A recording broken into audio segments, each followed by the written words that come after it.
you're a longtime listener, would you have ever thought that you'd be hearing this much sports on this podcast? I don't know what has happened to us. It started with the Knicks. Right. That's. By the way, I told you that the Knicks are a gateway drug. Gateway drug. And here we are covering more sports. But it's really not true because I literally couldn't care less about the World Cup. I don't think I've even seen more than 8 seconds of any game. Unfortunately, same. Yeah. Same. So we're not really... It's not true. It's not a gateway drug. Because I'm invested in the countries. Like, look. Oh, yes. No. It's like with the Olympics. Like, nobody cares about the Olympics. Right. Nobody's watching the actual games. Right, but we covered like how many medals. We want the United States to win medals. Right. Well, the United States is clearly out of the World Cup. Yeah. Today, Spain really shut down France. Yeah. 2-0. And I know you're going to make fun of that because it's just 2 goals, but it's 2 goals. It's a big deal in football. Well, Spain is the worst of all the European countries right now. Well, when it comes... in our books. Yes, 100%. When it comes to Jewish people and the Jewish community, we do not like the Spain. So España. Not only is Spain, anti-Semitic and it's just been horrible. You know who else hates Spain? France. We didn't cover this because I guess we didn't have time, but it's been on the docket for weeks. Yeah. No, U.S. President Donald Trump. Trump hates Spain. In fact, Trump ordered an immediate halt to all trade with Spain. I love that. Yeah. I really do love that. I don't think that we need Spain. They're a tiny country in the scope of things. They think that there's something special. Nobody needs you, Spain. Nobody cares about you, Spain. Yeah, that is true. But here's the thing. It was like 2 enemies against each other. You know what I mean? Well, no. France is not exactly friends with the Jewish nation. They're not Spain. No. They're not Spain. I'll give you that. Nowhere near Spain. Yeah. Nowhere near. But again, the government of Spain is literally encouraging anti-Semitism. Right. France is trying to stop it. They understand it's bad. Yeah, but they're not exactly a friend to Israel. They're way better than Spain. Yeah, I have to agree. It's really bad. Spain is really bad. President Trump directed Treasury Secretary Scott Bessent to cut off all commercial ties with Madrid, labeling the country a wasted cause. There's nothing, no reason. Mostly it came about because of NATO, and you know how he wants them to spend more on NATO, whatever. Yeah, but they're also very woke in Spain. Yeah. So it's that whole liberal mindset that they live there.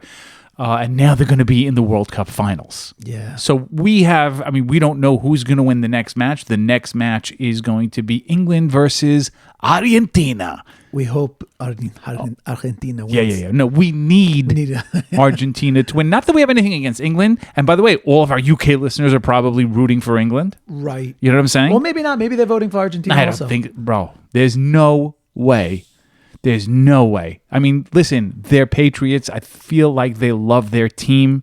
And England will be victorious. We hope not. But speaking of woke and the World Cup, did you see this thing? The United States men's team, the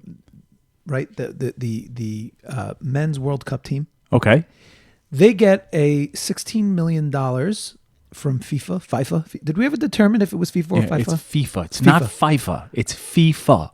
Well, it's an I. Yeah, so I know. It could be FIFA. It's not, though, because if you know anything, if you're listening to any coverage. I'm clearly not. Okay, so the men's team earned $16 million from FIFA because they reached the round of 16. Which is great. Pretty good. $16 million. How do they split it, though? How do they split it? Indeed. Turns out they have to split it down the middle with the U.S. women's team. Really? Yes. But wait, they didn't advance. I know that. I know that. Well, they didn't even play. They won't play a World Cup match until 2027. But so there's a team that didn't play. Yeah. And they get 50% of the earnings? It sounds like a marriage to me. This is the wokest thing I've ever seen or heard. Who made these rules? They agreed to it with FIFA. It's insane. So out of the $16 million, how much is each player on the men's team going to make? Well, I don't know how many players they are. I don't either. I'll give you the number. It's $250,000. Wow. That, and which could have been 500,000. Yes. Basically. Yes. And these women who have never played a game Yeah. in the World Cup. No, but don't worry. When the women play, they're going to have to split their earnings 100 with grand the men. among 16 people, because it's like the WNBA, right? The NBA generates billions and billions of dollars. Yeah. The WNBA generates hundreds and hundreds of thousands of right, dollars. exactly. I was going to say millions, but it's really very little. Right. And all we hear about how, oh, it's not fair. It's not fair. You know, this is ridiculous. Women get paid less. No, women are not getting paid less. The NBA, the men's NBA, is generating billions, so they get billions. Right. You women's NBA, nobody's watching. Right. Nobody. I'm sorry. I mean, sorry. unfortunately, but listen, but we don't make the rules. Don't hate the play or hate the game. it is a growing sport, as I understand. Yeah, okay. I don't think so. I really don't think so. But this whole woke thing with the women, it's why is it wrong to say? I don't know. Maybe I'm going to get in trouble. Some things men are going to be better at. Some things women are going to be better at. Right? Yeah, I think that's reasonable. I Is think that reasonable? 100%. Like men are not great at everything. There are things that women are going to be better, and there are things that men are going to be better. Yeah, I cannot cook to save my life. But my wife, that's a she's bad unbelievable. Example. That's a bad example. Why? Because I think most of the most When you have famous chefs, on yeah. earth are men. Okay, so what? But doesn't mean a woman chef will get paid less. If you're a world-class yes, chef, correct. you're getting paid the same. No, I'm saying You're saying there should be different sports? Or no, not different. I'm just saying there's nothing wrong with saying that the WNBA players are going to get paid less because it's less of a there's less of a demand of people. Listen, yes, everything because men playing sports is going to be men are stronger physically. That's how God created us. But that's not true necessarily in the context where if all of a sudden the WNBA got millions and millions of people watching. Yeah, but nobody's going and to they watch. I understand. That's the problem. Listen, that is something that can change by the day. You don't know how it's going to pan out. I mean, you kind of do. We kind of do. But it's all about the eyeballs, right? If you get more eyeballs and more people are spending money to watch those games, then they're going to be making more money. I mean, it's a really simple equation. It has nothing to do with men or women. No, what I'm saying is that because men physically are stronger, right? It's a fact. Okay. They're going to be better at sports. It's physical sports. They're going to be Okay. better. It's going to be more enjoyable to watch them do said physical activities. They're playing amongst men. It's going to be an equal playing field Right. if you're playing amongst women. But it's going to be harder, right? They're going to be playing harder. It's going to be more intense. You know, when Serena Williams, best tennis player, we covered this, best tennis player ever, played like a 40th ranked male player, he destroyed her. Right. That's just how it is. It's the nature of who we are. But we have to make believe that men and women are, perfectly equal in everything. This is the woke culture. I understand, but I also am thinking that it's just a business decision. It's not a matter of who's better, who's not better. This is a business decision. If you generate a certain amount of income, you're going to reap those rewards. Right. Yeah. If they can somehow magically do it, Yeah. well, power to you. Exactly. But on this topic, there's a woman named Jen Paywall. Okay. Mm-hmm. She's the first female umpire in MLB history. Okay. Okay. That's Major League Baseball. She's the first female umpire. Fantastic. So I did a deep dive. Okay. And here's a video. I'm showing you a video. This is her first ever call when as a professional referee, umpire, I'm sorry. And if you notice, did you see that? It was out of the strike box. Out of the strike box. And she called it a strike. strike. Yeah. That was her first call ever in the game. Okay. Now, so she started doing, she started umpiring, whatever. Everything's going great. And then they said, okay, Jen, you need to go back to the minors for a little while. Yes. After that one call? No, it wasn't that one It was call. multiple Yes. calls where she's just calling strikes? They're calling things wrong. Mm-hmm. Okay. She just came back. She's back in the MLB. Wait, so she went back to the minors and now she's back for the Now second she's time. She back. finally made it back. Like she did her training again. Yes. And I have for you video right here, which we will share. I want you to pay close attention. It's going to be tricky. We'll share this in the WhatsApp. I'll describe it. So she's back. She's umpiring. It's very exciting. This is the Toronto Blue Jays versus the San Diego Padres, I believe. Okay. Okay. This is Padres up at bat. So now I want you to watch the video. We're going to include it in the WhatsApp. Here's the pitch is thrown. You see where it is. Yeah. It's Outside a little the low, box. but it's touching the box. Okay. Maybe. But it's out. Okay. Okay. That's a ball. Now watch Jen. Strike. Yeah, she does Now, call it a watch. strike. Now watch the player that's at bat. Watch what he does. See what he did there? He's touching his head. You know what that means? I don't. That means he's calling. I forgot what the term is, but that means he wants. He's challenging it. He's challenging the call. Really? So they like touch their yarmulke, Yes. and that means I want to challenge. I want to it. challenge it. I want to watch the instant replay. I want them to go into replay. Now, you realize that, I didn't even know a player can do that. yeah, they get 2 a game. I did a deep dive. Really? They get 2 a game. That's if they don't win. If you win the challenge, it doesn't cost you. Nice. So you got to be careful. But you see, he instantly challenges her. Yeah, that didn't even take a second. Not even a second. Okay. Now, the rule is you have to challenge right away. Okay. The umpire calls it, you got to challenge, which he did. Now, watch her, and look what she's doing. She's waving her arms and saying, you challenged it too late. What? Yeah. Now, That was literally instantly. instantly. Also, she has an aegeus. There's no way she can say. Of course she has an aegeus. Right. She can't say it's too late. You need an outside person. She knows she's going back to the minors. She can't let him challenge. No, she cannot. She's like, no, it was too late. It was too late. Sorry. You didn't tell me in time. Meanwhile, he told her instantly. Now the batting coach comes to argue, and guess what she does then? She starts yelling at him. No, worse. She ejects the batting coach. No. Ejected from the game. She's a rogue umpire. She's drunk on umpire power. This is crazy. Yeah. Look at her. Look at that face. Oh, my goodness. You see how angry she is? I see. No, she's not angry. She's just nervous. You know what I mean? She's just like, I'm not, there's no way. You saw that? That was the batting coach leaving the stadium. And he had to listen? Like, isn't there an overlord? Like, do we have like a like a boss umpire? No, she made the call. She's the one? The coach went to the third base coach. He went to other people on the field. Like they all like bewildered. Like, what are we supposed to do with this crazy lady? Right. She's the umpire. But Jen wasn't done. Oh, Not no. in this game. Oh, no. Oh, yes. Now, if you continue watching, this is a compilation. So there was another batter now. This time, it's the Padres at bat. Okay. Now the pitch is thrown. You see he stepped back. Now she says that he stepped out of the batter's box. During the pitch? Yes. That's not possible. It's 96 mile an hour ball. Well, she says it. He wouldn't have even had time. She says it happened. And guess what? There was a person on base. You know what happens? He stole the base. No, he scores. He comes home. They tell him, go home.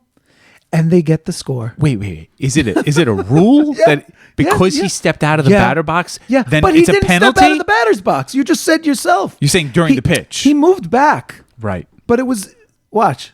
Okay? Nothing could be more clear that the catcher has it in his mitt before the guy steps out of the batter's box. Yeah. I mean, I think this woman is troubled and she's just saying anything, just don't send me back to prison. Now look, now you have the whole Blue Jays team flipping out. Look at them. Now, they don't know what to do. And they're like, a minute ago, Toronto was laughing at them. You know what I mean? They were laughing at the strike. And there's an umpire huddle going on. This is serious. See, these are the games that I would totally watch. No, you wouldn't because you never know. You right, can't know. The people in the stands are just watching that the game is stopped. They have no they don't idea know. what's They're not going on. announcing these things. Exactly. But you see, my point is, there was never any female umpires for a reason. I don't know. I don't know why. I don't know. Don't give me that look. I am giving you the look because it makes no sense. There's something about the skills needed. For some reason, men are better at this. I have no idea why. Right. I have no idea. Men can't do ballet, maybe. It doesn't make I don't sense. know. This does not make sense, though. Eyes are eyes. You know what I'm saying? Not true. Maybe it's just this woman can't spatial- make a call. It's not eyes. It's spatial Awareness. Yeah. Interesting. Yeah. Huh. I don't know. This really does need like much more analysis. Like, this is a big tzarachin. I mean, you could look her up. Jen Paywall, Pawol. Look her up. All right, you guys should see the videos. You can do it by joining the WhatsApp, and you can do that by visiting us at kiddishclubpodcast.com and click join the WhatsApp. It is super easy. Also, the explosive diarrhea continues. Oh, boy. The parasite, the explosive diarrhea continues. Now, Taco Bell is under investigation. I think they were always under investigation. Diarrhea. Yeah, exactly. Makes sense. I was wondering the same thing. Like Joey Chestnut, I'm sure his doctor does not want to see him now. No, he probably is telling his wife, he's like, honey, you don't understand. I might have cyclosporiasis. And she's like, Joey, you just ate 66 hot dogs. Yeah, exactly. In other news, speaking of Taco Bell, Chipotle, competitor. Chipotle's opening its first restaurant in Mexico. Well, it is about time. And you know what? I don't think Mexicans care. What do you mean when you say care? Isn't Chipotle like a Mexican? Yeah. It's an American Mexican. an American company cosplaying like, Right. Mexican. Right. You think the Mexicans now are welcoming Chipotle with open arms? No, definitely not. Not only that, it's like you'd probably be a traitor if you went to a Chipotle in Mexico. Yeah, it's not authentic. No. Are you kidding me? Like Chipotle it's like big news. Chipotle's coming to Mexico. It's like Sabra selling hummus in Jerusalem. It's an American company now. Yeah. But it's still... It's Sabra. Yeah. You're saying its origins were... Yeah, its origins. It's like Waze. Even though it's owned by Google, it's still like... Still has a little bit of a still say din Israel. of Israel. But like this, I cannot imagine there's one Mexican who's like, oh, Chipotle's coming. You know who is happy about a Chipotle in Mexico? Nobody. No, the cartel. Okay. Because Explain listen. If you're a cartel member, you're constantly thinking like, is America sending plants or spies? Okay. And now you can know exactly who's who. Okay. Because you put a burrito on the table. You put two. You put two burritos on. One was made by Abuela. Okay. And the other one was made by Chipotle. Oh, and he's got to determine. Taste it, way. Go ahead. Tell me which one is the right one. So this is the one you think is authentica? That's the real one? You're a spy. I'm going to show you what we do to spies, man. Oh, boy. Yeah. Who sent you? Donald Trump? Tell me the truth. It seems like they could, there's a lot easier ways to do it than to use Chipotle. Yeah, but once Chipotle's there. Right, once it's there. You know what I'm then saying? I Might hear as that. well capitalize. I hear that. Also, the sensational headlines never end. This headline says, warning as deadly fungal storms sweep America with toxic dust carrying disease. Now listen, if I was just a reader of news and not a deep diver, this would panic me. Yeah. It gets, I mean, I saw this. Yeah. I got nervous. I'm sure you did, but that's why people are tuning in. Yeah. You know what I mean? We're going to give you what's real and what's fake. So it's hard to see. The problem is once you do the deep dive, it's hard to take it totally seriously, right? Because it says, so what's happening is that there's going to be these dust storms, and these dust storms lift up these spores, these fungal spores, and then people breathe them in, and then they get infections in their lungs. Right. But it's only affecting, for the most part, California, Nevada, Arizona, Utah, Colorado, New Mexico, and Texas. I mean, look, we have listeners in all those states. Yeah. No, look, I'm not happy about it. I'm not making fun of it. I'm just saying, can I be happy? It's not, coming near to us. Yeah. New near York. Us. Yes, the New York 100%. area? But look, the CDC has issued directives of what to do if a dust storm hits your area. And that is to stay home. And I'm all about staying home. I'm good with that. Yeah. I don't know. And the more you read, it says these winds kick up huge walls of dust, also known as habibs. Are people just making this up? Is this real? I don't know. Should I be scared? Should I not be scared? I don't know. Deadly fungal spores. Everything is sensational. And everything is about our health and the risks, whether it's cyclosporiasis, Ebola, this, that. But if we have time, we're going to talk about AI coming up with a vaccine. First time AI came up with its own super vaccine. Really? What is it covering? Supposedly it can cover, they're saying that it's going to be able to be used to cover almost anything. And right now, the one that it created, I think covers all coronaviruses. Okay. I am all about that. I mean, I'm not a vaccine guy, but that's because I also don't trust the people behind the vaccines. Right. They're You're a making conspiracy far theorist. too much money You for are a me to think conspiracy. that it's necessary. Conspiracy theorist. I don't think so. Look, there are vaccines that are tried and true, okay, that have been around for dozens of years. And then there are emergency measure vaccines like the COVID vaccine. I don't even know if I should even say that word. Are we still going to get censored? Yeah, we might get censored. Maybe just bleep it out. But the end of the day is a lot of people made a lot of money off of that vaccine. And if you would have made the money off of the vaccine, you'd be touting its, you'd be like... Efficacy, yes, you'd be like, 100%. You must all take vaccines. But the reason they do this, they know that the sensational headlines are going to get you because who isn't worried about their health, right? Of course. So immediately you see it and you get worried. And the reason is because when it comes to health, we're all basically in the same boat, right? Yes. You could be the richest person in the world. You could be the poorest person in the world. You could be the most athletic, the least athletic. Doesn't matter. Because if, God forbid, when something happens, you're just like everybody else. Yeah. And I want to tell you something. When that happens, when tragedy strikes, it's like daunting. So unfortunately, I was in a situation where a family member had a Suffolk stroke. What, a Suffolk, you mean? Suffolk, a doubtful, questionable stroke. Okay. And it's terrifying, right? It's terrifying. The person can't talk normally and, Hatzalah comes. Of course, you have to go straight to the hospital. And then there's a question if they're going to give you, there's a special medication that they could give you if it is a stroke. And you don't know what you're doing. You don't know what's going on. Everything's a whirlwind. It's a very scary situation. But even more, a lot of times when it comes to, injuries of the brain or anything to do with the brain, it could have life-altering impacts. Yeah, there's no question. And so the question is, what do you do? What does a person do? Where do they turn when they have a family member or they themselves, God forbid, has a brain injury? They don't know where to turn, but there is a place to turn, and that's BINA. Okay, BINA has to stand for something. Yes, it stands for Stroke and Brain Injury Assistance. So you mean brain injury assistance? No, it says Stroke and Brain Injury Assistance. So shouldn't it be Sabina? Bro, this is our advertiser. Yes, you're right. It's BINA. It is BINA. And it's good because BINA, understanding from Correct. the brain, right? Yes, they're doing that. the Hebrew play on words. Yeah, very, very clever. No, but in all seriousness, this is a resource for people who are in a situation where they don't really know where to turn to for help. And BINA is an organization that is going to guide you from start to finish, whether it's a traumatic brain injury or it's age-related or stroke-related, but they're going to take you through every area of it. So, for example, you don't know where to go for rehabilitation. They're going to tell you. You don't know where to go for care. They're going to navigate that for you. They're also going to guide you through insurance. They're going to advocate for you. Also, when your family needs support and crisis intervention, all these things are super important, and BINA helps you get through all of them. They also offer educational webinars. They have family training. When there's clinical trials, who knows about clinical trials? You don't know what clinical trials there are. You know who knows? BINA knows what clinical trials, and they're going to tell you.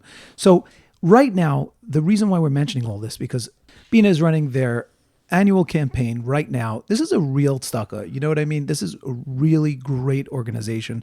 You can contribute and be part of this mitzvah. You could go to charity.com. That's charity with a D, CHARIDY.com/BINA. Of course, the link is going to be in our show notes. But God forbid, no one should ever be in this situation. But knowing that there's an organization like BINA, at least you're not going through it alone. And if you want to learn more about what BINA does, visit binausa.org. And we do have a shout out this week before we continue. Shout out to my brother Shlomi and bro-in-law Sruli who listen to the cast while jogging. Keep up the great work from Shmuley P. Thank you, Shmuley. Okay, so sticking with the serious tone that we've just entered, we've lost a real, I don't know how to put it. An advocate, a friend. He was more than that. I don't think anyone realizes what Lindsey Graham was. Now, some of you listening are Democrats. Some of you hate Lindsey Graham. And that's fine. That's your right. This is America, after all. But even if you hate him, you have to appreciate and have a hakaras hatov. You have to have a gratitude towards what he did for the Jewish people, what he did for Israel. This was a man, first of all, he was orphaned at a young age, took care of his family.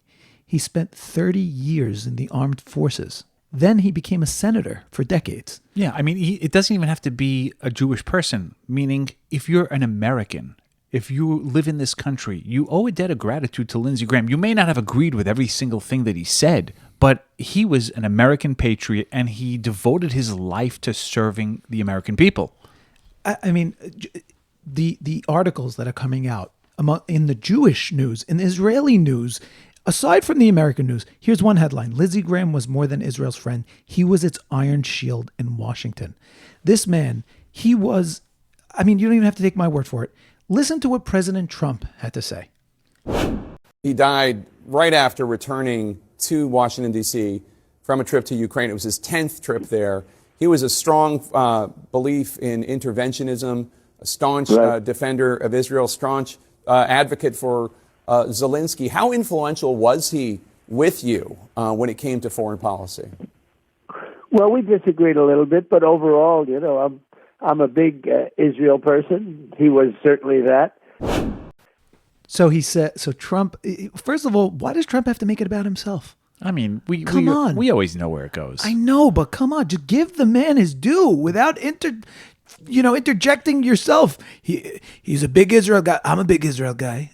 But when the president said the first words out of his mouth about Lindsey Graham, he was big for Israel. Yeah. And he was big for Jews. And he was a tremendous force. And in fact, people are saying it's the end of an era. Now that Lindsey Graham is not there, he was like the iron shield in Congress for Jews and for Israel.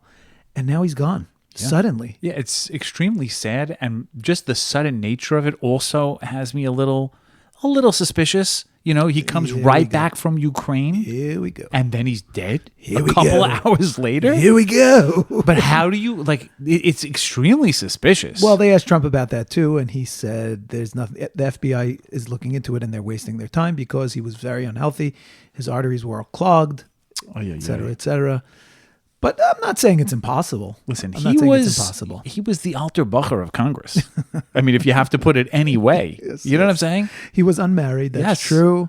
But you could not ask for better than Lindsey Graham. So much so that I got nervous when I saw this. I couldn't help but think of Purim, the story of Purim, right? What Chazal teach us about Purim is that, the Jews weren't getting the message. Things were happening and the Jews weren't getting the message until Haman came along and said, "Oh, I'm going to kill all the Jews." Oh, then they got the message. But what about all the signs? The signs were there before. Why didn't you make tshuva? Why didn't you do something? So you're saying this is a sign?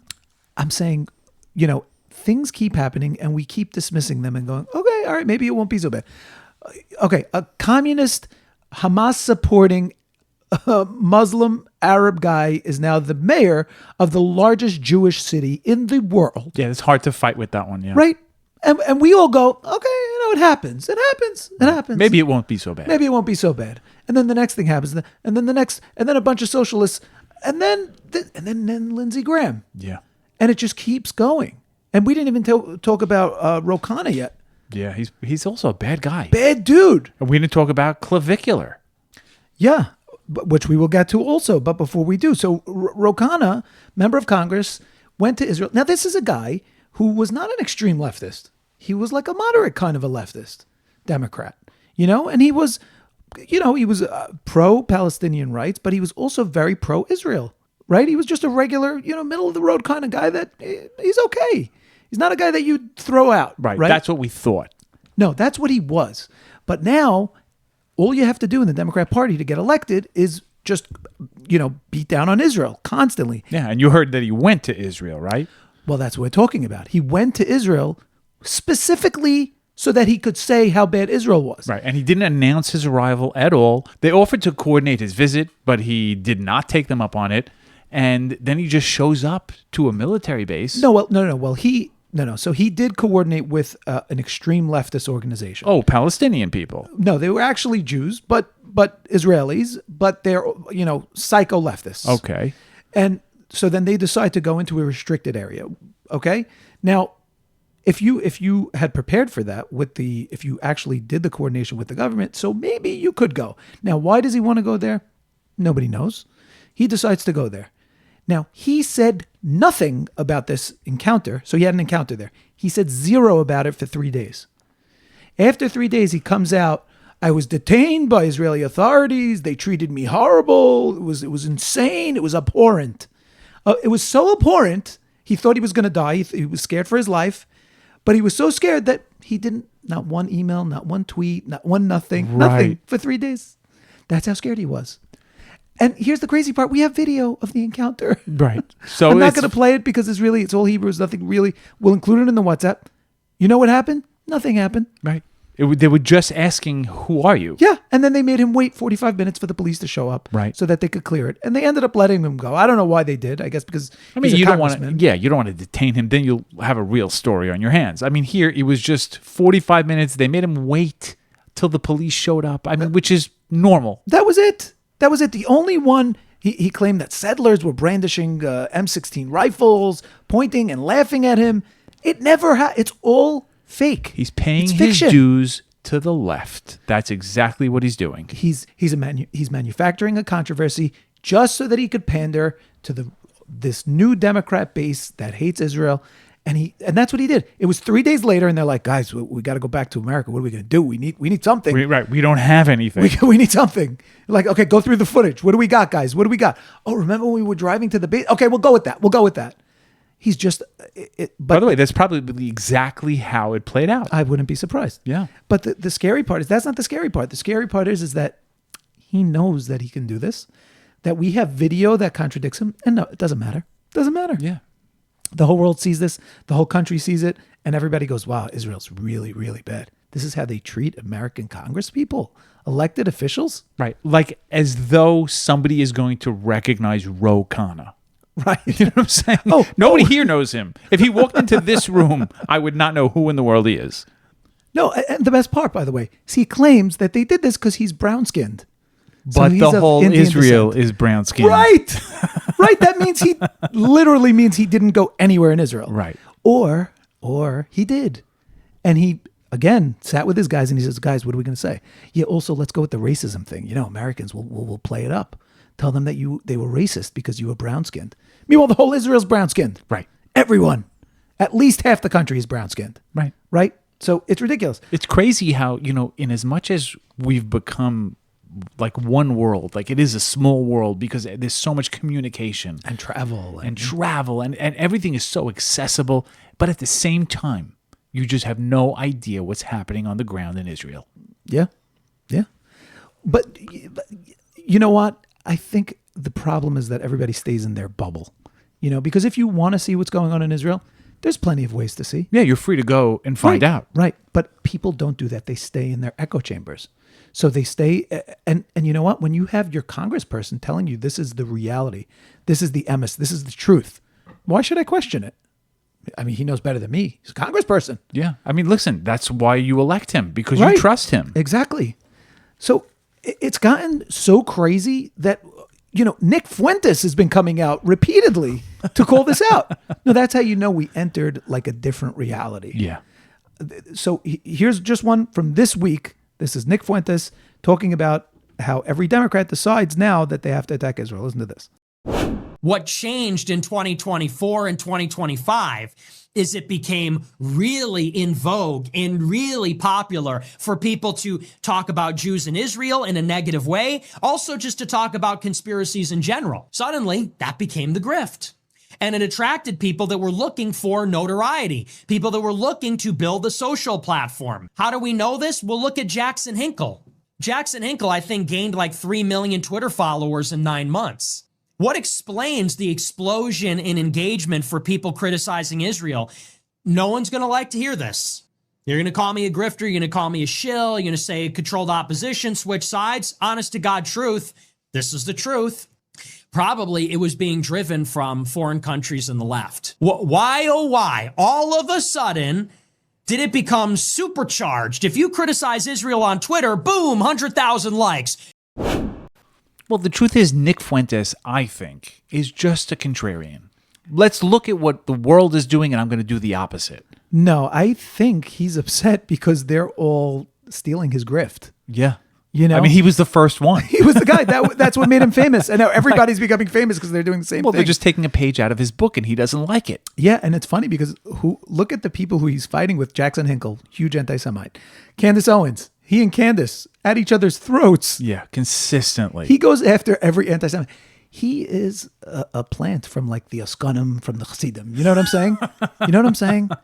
To infiltrate. So wait a second. So you mean his name is not Nick Fuentes? No, his name is not Nick. But you see where I'm going with this, right? Nachman Feintuch. Yes. Rabbi say, I'm your guy.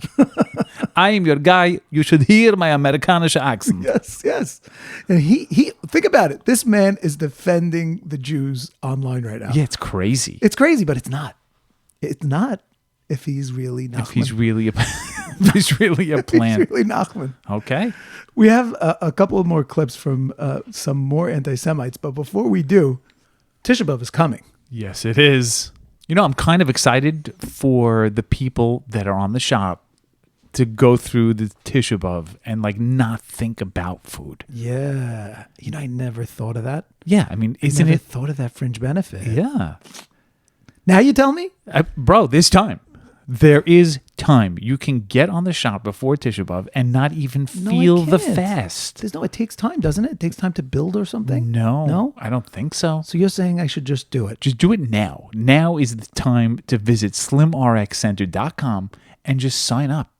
You have a quick Zoom meeting with a clinician. They're going to take one look at you and say, you qualify. You're so mean. Why do you got to get mean? And then you could ask them all your questions, your dozens and dozens of questions. You can ask them every single one. And before you know it, you're done. And then I'm breezing through Tisha B'Av. Yeah, exactly. It's going to be a breeze for you. And you'll finally like get to focus on the day, you know, improve your character because you're fasting, but you don't feel it. All right, I'm ready. Okay. I'm ready to do it. Wait, is that a commitment? That's a commitment. Oh, I'm going to do it. Okay, I'm going to do it for. I'm going to do it for the cast. Slim RX, if you're listening, you have it right now. Mr. Producer is hereby committing. Oh boy, this is a big one. SlimRxCenter.com and trying out. What was it? The Terzepatide. That's the one. Yeah, that's the one I want for you. Okay. So SlimRx, you guys got me, and I guess I'm going to share the ongoing journey. Oh, yes. With our listeners. And what a journey it's going to be. I mean, I do have a little bit mixed feelings, you know, because a lot of the dynamic between us might be lost. Yeah, you're not going to have to pick on someone else. Yeah, I mean, we don't even have anybody else here. We have to start bringing in people, bringing audience people. We are now interviewing to join us in our live studio audience. 220 and above only. Check them out, slimrxcenter.com. Okay, back to the clips. This I loved. You know Roger Waters? You know, anti-Semite. Huge anti-Semite. He is one of the members of a band called Pink Floyd, who was popular in like, I guess, what was it, the 70s? I guess. 60s, 70s, 80s. I mean, they're a very, very prominent band, let's say. But this dude is really a huge anti-Semite. Any musician on earth whoever says that they're going to Israel, this guy brings, you know, an insane amount of pressure to get them to pull out, and they usually do.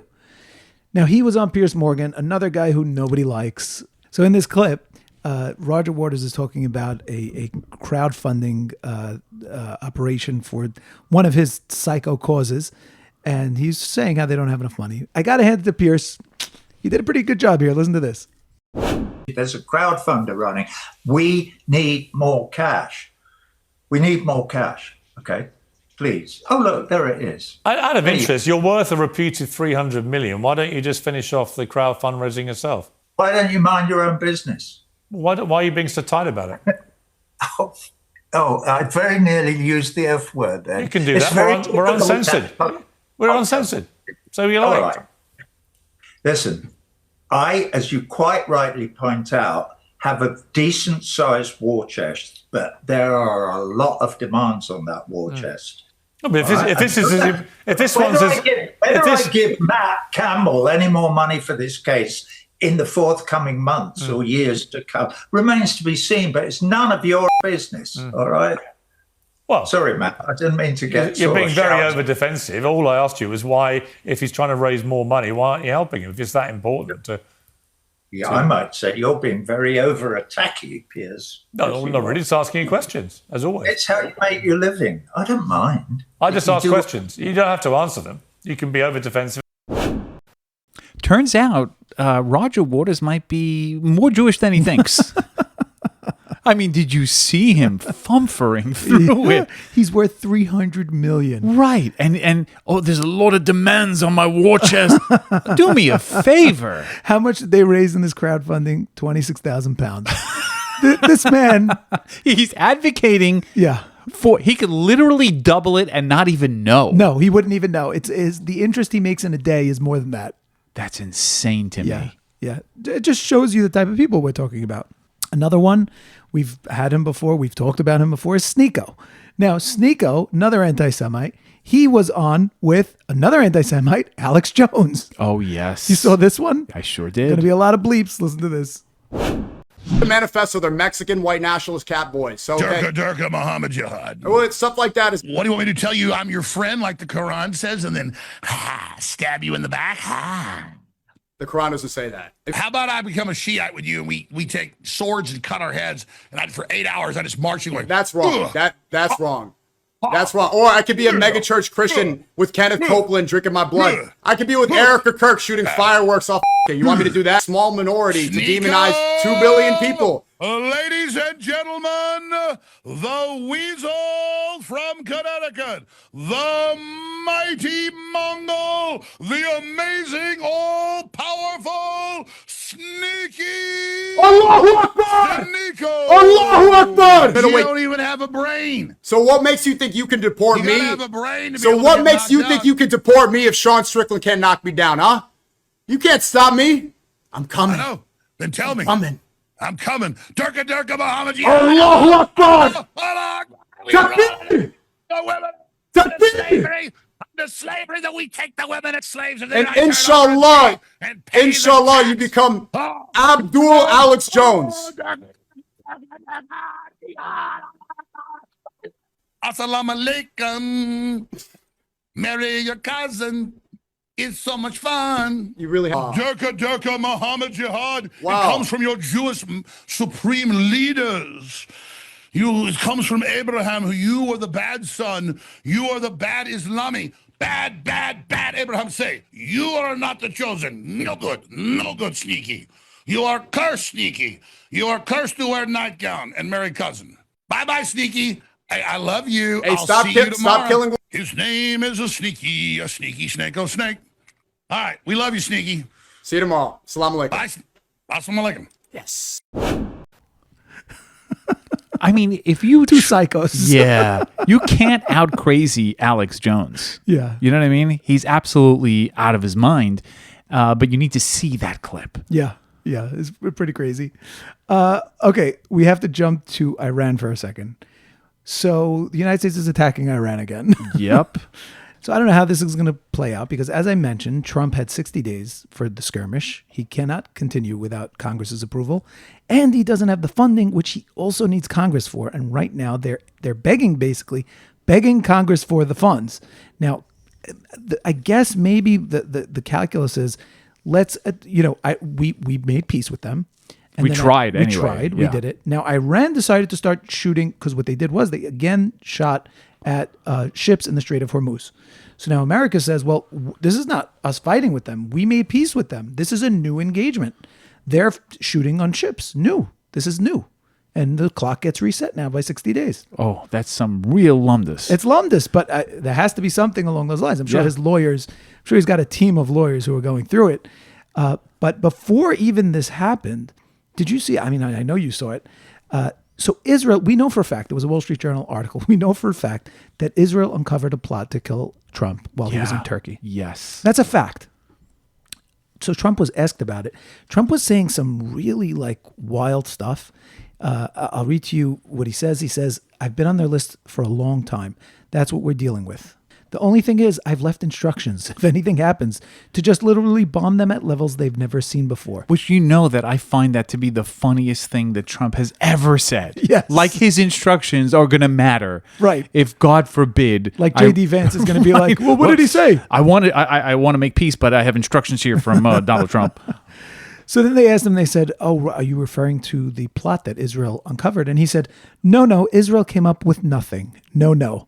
I've been number one on Iran's kill list for a long time, and it's the way life is, I hope you'll miss me. I'm saying it's a little dramatic. It's dramatic, but why? Why is he saying that? You know what? How are you supposed to deal with an actual threat on your life? Okay, wait. First of all, could we say a big fat chas v'shalom anything Yeah, should happen? 100%. We should be praying for Donald Trump's health and his well-being. Yes. That's a fact, regardless of what you think of the man. Now, back to your question. So he's dealing with this threat on his life, I guess, with a little bit of humor. You know, here's a man who's been targeted before. But it wasn't humor. It was really dark. Like if he was Jewish, he would never speak like this. Right. You know, but he's not. And also, like, I think when he was coming home on the plane, didn't he tell one of the reporters, "You're in big danger. Anything could happen. They're after me." Yes. No, I'm going to read to you another quote. Listen to this. He was discussing the Iranian leadership. He said, quote, "They're gone now. They have another set of leaders. They may be gone. Who knows? And you know what? I may be gone too because I'm their number one target. It's out all over the place. I'm the number one because they're expletive." Will not read that word. And you just mentioned, so when he was in Turkey, famously, he did not leave on Qatar Force One. Right. He took the old Air Force One. And they said, oh, yeah, there was just, mechanical issues. Mm-hmm. No, there's no mechanical issues. Yeah, except the old Air Force One has missiles on it. Yeah, it's got a whole bunch of defense. Yeah. Yep. But speaking of which, did you see Turkey? So at the Turkey summit, they gave all the NATO leaders a parting gift. They gave them this gun. What? Yeah. This gun with the bullets. It says, with the compliments of the President of the Republic of Turkey. That's crazy. So, like, but it is a great gift. I mean, I would like it, yeah. But you have to imagine that the Israelis are looking at this and saying, "This is what they give out? We are giving golden beepers. Yeah. You understand? We don't do guns. My 2-year-old, Moti, he has a gun. You understand? We do maybe exploding microphone, something." According to Candace Owens. Yeah. Yeah. Candace Owens, she's claiming that one of her claims is that Charlie Kirk wasn't killed by Tyler Robinson with a bullet.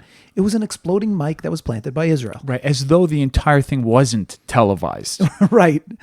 You know what's funny? And a lot of people pointing this out.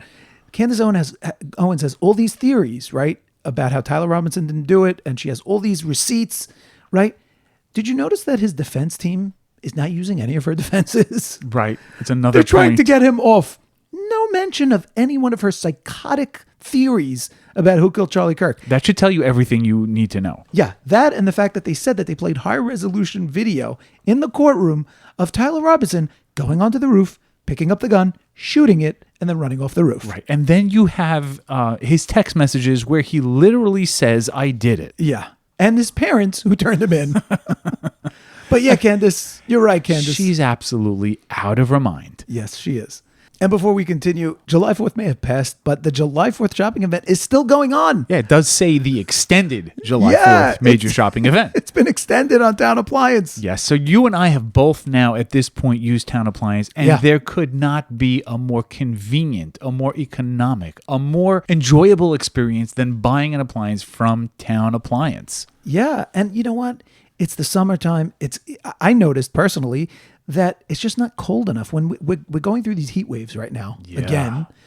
And I'm like, lower the thermostat. But I look at the thermostat, it's already low. Yeah, I mean, listen, Zora Mamdani wants you to keep it on 78. Yes. I keep it on 68.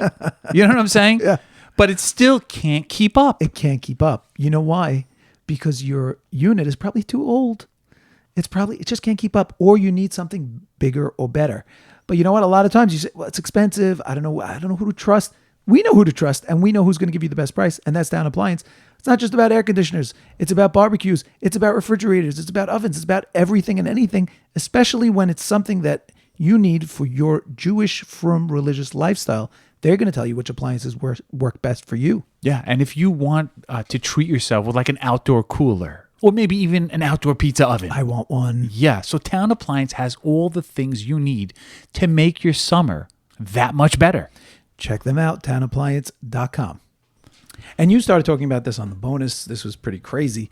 A Ryanair airplane that was headed from Greece, I believe, had its window blown out. Yeah, how crazy is this? I think a piece of the engine got loose. Yep. And then hit this passenger's window, shattered the window, and sucked him out. and sucked him out of the plane. Yeah. Well, hold up. He's alive and well. Baruch Hashem. Okay, So but only because he didn't his get fully sucked out, right? He only got up to halfway his sucked shoulders, out. Right. up to shoulders. But his wife had to hold his legs from him falling out the window. Yeah, so I really wish I didn't follow up on this story because, you know, when the door came off of the Alaska Airlines, I said, okay, you know, I guess it could happen, 1 in a million thing. But the window breaking, okay, you know, it's a little weird. But if you tell me not just that the window broke, the engine broke, a piece went flying, hit the window, it's much worse. And this was a plane flying to Memmingen in Germany. So these are German nationals. You know, they were on vacation in Greece, having a jolly old time, going back to their native Germany when this tragedy struck. Yeah, so now I think it's important to mention that the oxygen masks had to come down. Yeah, here's a picture of it. Look, you could see, here's the picture. Here's the broken window. Here's the oxygen masks that fell down. And so all the air gets sucked out of the plane, and now the oxygen mask falls down. Now, you have to imagine that these are German people, right? Yep. What are the instructions on the plane? First, you know, take care of do yourself, your own mask, and then do the and person. then take care of somebody else. Yeah. So he's falling out the window. Yeah. Right? And Gretchen is like, 1 second, Johann. I have to put on my mask. Rules are rules. And then finally he gets to her. She gets to his legs. Gretchen! Holding on to his dear leg. life. And by the way, could you imagine? He can't breathe. He can't. Not only can he not breathe, like it's the air in the face. Yeah. You know what I'm saying? I think the term for it now Windburn. is like dog maxing. You know what I'm saying? Because like, you know how the dogs always have their face out the window? Yep. That's the maximum dog-like behavior that you could possibly ever have. So it doesn't look like Johann is going to be flying again anytime soon. But at least, you know, he was rescued. He was Yeah. okay. I mean, he was in the hospital, critical condition. By for the a way, little if while. she didn't hold his legs, like you have to bye-bye. think. Wait, you have to think if she didn't hold, like how could he fit out of a small window? But you don't realize the pressure. It would have just snapped his shoulders and pulled him right out of the plane. Yes. So she did save his life. She absolutely. And other passengers came to help. Yeah. Yeah. I mean, this could have ended a lot worse. Yeah. Really a I mean, lot I worse. think this guy's got to make a Suda Soda. But I wonder, was he wearing his seatbelt? That's a great question. Because we always talk about Listen, why you they're have to wear a good. seatbelt. Like the seatbelts are great, but there's no chance that those are keeping you in your seat when the window is sucking your face out. I disagree. I think that might be the only scenario where a seatbelt on a plane will serve a function. No, seatbelt. If you're crashing, chas v'shalom, not you. If someone is crashing, Yeah, that's not going to help. Seatbelt's not doing anything. No, but I think it's mainly for turbulence. Right. So if there's turbulence, you stay in your seat. Right, Instead but- of hitting the top of the plane. right. But Which is you're not going to die from that. Yeah, but again, first of all, even if you have it really tight, like I just feel like the wind, if he would be in there too tight, maybe it would have just taken his head. You know what I mean? Like there was no way a seatbelt is helping this situation. Like I don't think Johann wasn't wearing his seatbelt. But if he wasn't, you know he's going to be hearing about it from Gretchen. Johann, how many times I tell you to wear the seatbelt? Well, look, now you know why I always wear a seatbelt the Yeah. entire flight. Well, again, I never take it off. This would not help you. I think it would. I think it would. Should we ask this question? Yeah, might as well. And it says witnesses said the passenger still had his seatbelt. We're just calling him Johann. Johann, fine. Yeah. Still had his seatbelt fastened when the window broke. The lap belt apparently prevented him from being completely ejected. Although his head and upper torso were pulled outside, his wife grabbed his legs and other passengers helped pull him back in. And the wife said, "If we die together." Aw, Yeah. that's sweet. Very un-German like, right? We are both separate peoples. So yeah, the seatbelt didn't. Well, no. Well, it kept him from being completely sucked out. That's the answer. So that's what. So it you're said. saying that it would have happened much quicker. Like they wouldn't have even had a chance if he didn't have his seatbelt on. You know, you got to Yeah, think bye-bye. about that. Bye-bye. Yeah, just Yep. like you're just gone. Yep. Where's Johann? He is no more. Yeah, Johann's not here. Wow. So really, this guy's got to be appreciative. Yeah. But again, I think he's staying put. I think he's staying put in He's Germany. taking the train for a while. He's not doing any international interviews. No. about his experience. In other air news, there was a student pilot who was up in a plane with an instructor, 22-year-old pilot, learning how to fly. Okay. And the instructor opened the window and jumped out. Wait. This was in Argentina. Wait a second. Was he wearing a parachute? Nope. He just said, I can't do this anymore. No puede más. Yeah, And he it's just not left. Funny, but yeah. So I'm assuming he died. Yes, tragically he did. Like, how bad do your students have to be for you to just take the door? You know, like when you're in the car with your wife and you're driving and she's like, watch out for that guy. And you're like, I saw it. What do you? And you jump every time she says something. There's a kid over there. Yes, I know. It's 3 blocks away. This guy had enough. Yeah. He just had enough. He's like, I'm out. I'm done. But the crazy thing is that now her instructor is not in the plane. Yeah. How does she even land? How does she land? Oh, my goodness. Yeah, it's scarier than you thought. So thankfully, she was able, coaching from the ground, she was able to land the plane and she walked away safely. Wow. I think that's remarkable. But again, do you think she's going to be flying again? No. I think she's done for a while. No, she's I'm gonna just hang out saying, with like, Johan. how do you feel if your instructor just left? No, it's like midair. He's like, forget midair. If I was in driver's ed and the driver's ed teacher just opened the door and jumped out and left me on my first time, I would bug out. Yeah. I would bug out even if he did it at a red light. Yes. You know what I mean? You don't have to leave a moving car Yes. to get me nervous. Absolutely. Anyway, we do have a lot more stories that we didn't get to. As usual, we're going to get to them on the bonus. And if you want to join the bonus, you can do it by visiting kiddishclubpodcast.com, click on Become a Subscriber, or you could subscribe directly in the Apple Podcast app. Or you could sign up directly from our hotline and spice up your Saturday nights. Yeah. Because that's when it comes out. Yes.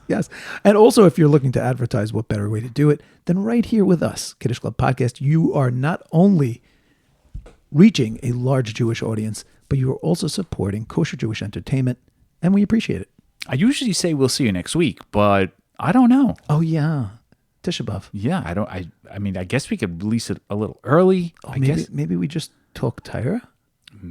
Serious Torah? I don't know if they Is want anyone coming to us for that? I wouldn't come to me for that. Why would anyone else come to me? I don't know. It's to be continued. I guess we'll To be discuss. determined. We'll discuss this on the bonus too. Yes. And bonus people will weigh in, as they often do, because we Yes. have conversations with the bonus people. Yes, absolutely. In the comments, they tell us exactly what to do and when. And we listen.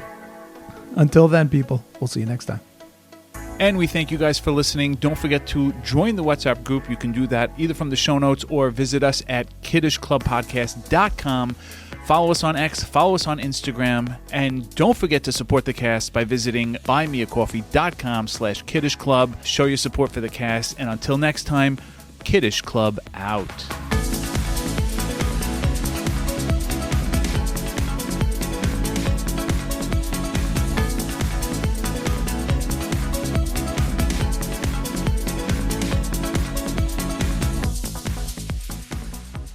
And this episode is copyright Kiddish Club Media.